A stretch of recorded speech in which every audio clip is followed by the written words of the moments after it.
Ada peribahasa bilang, Anda tidak memiliki kesempatan kedua untuk mendapatkan kesan pertama.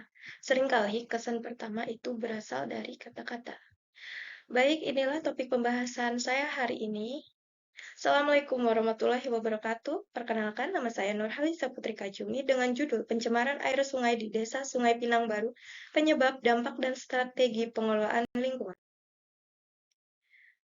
Di sini ada latar belakang yang saya ambil yaitu air merupakan kebutuhan terpenting bagi makhluk hidup dan diperlukan upaya untuk menjaga kualitas dan kuantitasnya.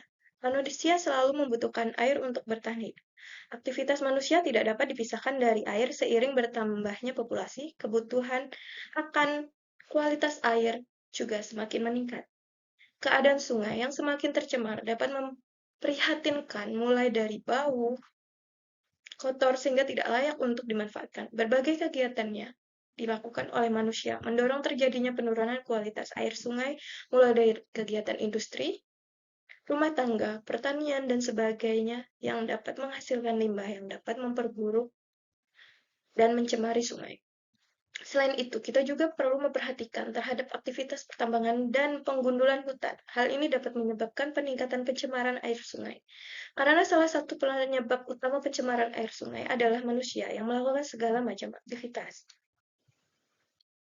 Berikut rumusan masalah. Yang pertama, bagaimana dampak pencemaran air sungai terhadap kesehatan masyarakat, lingkungan, dan ekonomi lokal di Desa Sungai Pinang Baru. Yang kedua, bagaimana peran masyarakat dan pemerintah dalam menjaga kualitas air sungai di Desa Sungai Pinang Baru. Adapun tujuan yaitu untuk memberikan informasi dan pengetahuan mengenai masalah pencemaran, solusi, serta peran yang dapat diambil oleh berbagai pihak dalam menjaga kelestarian lingkungan di Desa Sungai Pinang Baru dengan strategi pengelolaan lingkungan yang efektif. Pembahasan yang saya bahas yaitu yang pertama adalah penyebab penyebaran air sungai, yang kedua dampak pencemaran, yang ketiga strategi pengelolaan lingkungan, yang keempat potensi dan pemanfaatan sumber daya air, serta yang kelima, peran masyarakat dan pemerintah. Penyebab pencemaran air sungai. Pencemaran air adalah dimasukkannya atau masuknya berbagai zat, benda, makhluk hidup, energi, dan komponen lain ke dalam air akibat kegiatan manusia.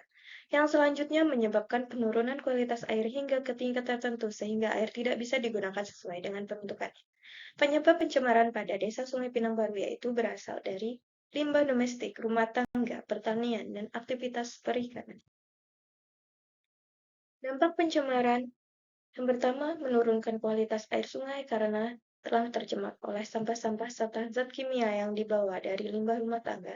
Hilangnya fungsi sungai yang semestinya bagi masyarakat seperti aktivitas mencuci, mandi, maupun sebagai sumber air minum yang biasa diambil dari sungai. Membawa dampak penyakit yang menyerang saluran pencernaan dan apabila air yang sudah tercemar bakteri Escherichia coli konsumsi dalam jangka panjang menyebabkan penyakit seperti diare, radang, usus, infeksi saluran empedu, dan saluran kemih. Penggunaan deterjen saat mencuci di sungai yang mengakibatkan eutrofikasi sehingga mengganggu ekosistem perairan. Dampak pencemaran. Yang pertama, sampah-sampah organik maupun anorganik yang merupakan limbah rumah tangga yang menumpuk di sepanjang aliran sungai mengakibatkan bau yang menyengat sehingga mengganggu masyarakat yang tinggal di sekitar sungai.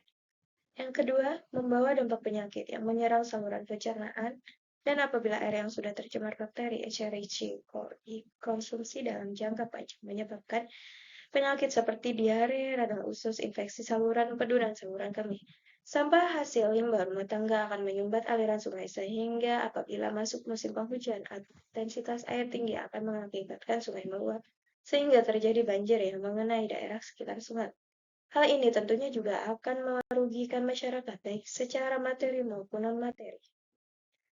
Adapun strategi pengelolaan lingkungan, yang pertama peningkatan kesadaran masyarakat, pengelolaan limbah domestik, penyediaan infrastruktur pendukung, penegakan regulasi dan sanksi, rehabilitas dan pemulihan ekosistem sungai, serta yang terakhir kolaborasi antara pemerintah, swasta, dan masyarakat. Potensi dan pemanfaatan sumber daya air. Sumber air bersih. Sungai sebagai sumber air minum, irigasi, pertanian, dan budidaya ikan air tawar. Energi terbarukan. Potensi pembangkit listrik, mikrohidro, dan biogas dari limbah organik. Ekowisata, pengembangan wisata sungai, memancing, dan konservasi alam untuk wisata edukasi. Pertanian subur, lahan sekitar sungai cocok untuk tanaman pangan, hortikultura, dan perkebunan. Untuk kerajinan dan produk lokal, pemanfaatan bambu dan tumbuhan lokal untuk kerajinan dan bahan bangunan. Strategi pengelolaan lingkungan yang pertama, penyuluhan masyarakat. Yang kedua, pembuatan WC permanen. Yang ketiga, pembuatan TPS atau tempat pembuangan sementara. Yang keempat, mengurangi pembuangan sampah ke sungai. Adapun peran masyarakat dan pemerintah, peran masyarakat berupa edukasi dan kesadaran lingkungan, partisipasi aktif, dan pengelolaan limbah rumah tangga. Kemudian peran pemerintah yaitu regulasi dan penegakan hukum, fasilitas infrastruktur, pengawasan, dan pembinaan. Sekian itu pemaparan dari saya. Terima kasih. Salah hilap mohon maaf. Wassalamualaikum warahmatullahi wabarakatuh.